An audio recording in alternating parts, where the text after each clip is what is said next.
Thank you అండి. బాగా strain అయినట్టున్నారు sir. అవునండి, ప్రైవేట్ టీచర్స్ కదా, తప్పదు ఇదంతా.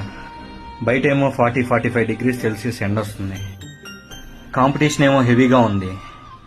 వెళ్ళిన ఇంటికే ఓటికి 2 సార్లు వెళ్తుంటే పేరెంట్స్కి కూడా పేషెన్స్ పోతుంది సార్.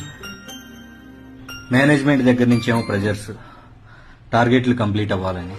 కొన్ని స్కూల్స్ వాళ్ళు అయితే ఫీజుల్లో డిస్కౌంట్లు ఇస్తున్నారు సార్. తప్పట్లేదు సార్. మీరే అడ్మిషన్స్ కోసం పిల్లల ఇంటికి వెళ్తే వీక్ అవుతారు కదండి. ఏం చేయమంటారు సార్?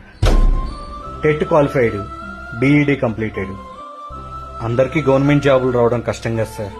1000 గవర్నమెంట్ జాబులు ఉంటే 10 లక్షల మంది అప్లికేషన్ పెడుతున్నారు సార్. పైగా మాకు ఫ్యామిలీస్ ఉన్నాయి, పిల్లలు ఉన్నారు, ఆర్థిక పరిస్థితులు కూడా చూసుకోవాలి కదా సార్.